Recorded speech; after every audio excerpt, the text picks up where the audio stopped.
Rema hari ini, Efesus 4 ayat 24. Dan mengenakan manusia baru yang telah diciptakan menurut kehendak Allah di dalam kebenaran dan kekudusan yang sesungguhnya.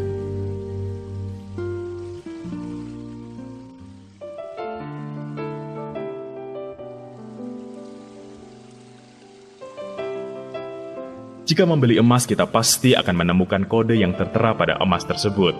Misalnya emas 22 karat kodenya 998988. Emas 24 karat kodenya 990999. Kelihatannya sama-sama emas, tetapi ternyata setiap emas yang terpajang di toko mempunyai kadar atau level kemurniannya masing-masing, yang membuat harga emas tersebut menjadi berbeda-beda. Semakin murni kandungan emas tersebut, semakin mahal pula nilainya. Demikian juga dengan hidup kita manusia. Seberapa besar level kuasa Tuhan yang bermanifestasi dalam hidup kita hanya bisa ditingkatkan dengan kemurnian hidup kita sendiri. Semakin murni hidup kita, semakin besar kuasa yang bisa Tuhan kerjakan dalam hidup kita.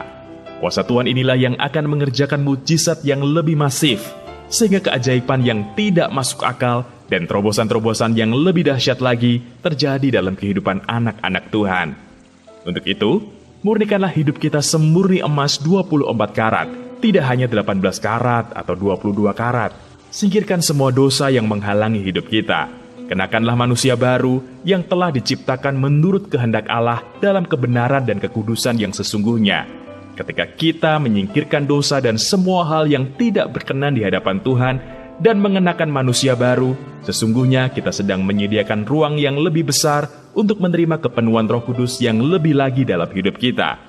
Kalau kita menerima kepenuhan Roh Kudus yang lebih besar, kita akan menerima kuasa Tuhan yang lebih dahsyat bermanifestasi dalam hidup kita. Jadi, sementara kita meningkatkan kemurnian kita, bersiap-siaplah, sebab banjir mujizat yang lebih dahsyat yang melampaui level yang pernah kita alami sebelumnya akan Tuhan manifestasikan dalam hidup kita. Level mujizat keuangan yang super spektakuler, level mujizat kesembuhan ilahi yang belum pernah terjadi sebelumnya, level pertobatan dan keselamatan jiwa-jiwa yang memecahkan rekor akan dinyatakan dengan luar biasa. Inilah saatnya Yesaya 60 benar-benar digenapi dalam hidup kita. Bangkit dan jadilah terang, bebaskan bangsa kita dan bawa bangsa kita datang pada Tuhan. Apa syarat yang menentukan Anda dapat membebaskan dan membawa bangsa tercinta datang pada Tuhan? Apa dampak dari kemurnian hati yang bisa Anda terima? Apa tujuan Tuhan mencurahkan semua berkat tersebut? Bagaimana caranya meningkatkan level kuasa Tuhan agar bisa bermanifestasi dalam hidup Anda?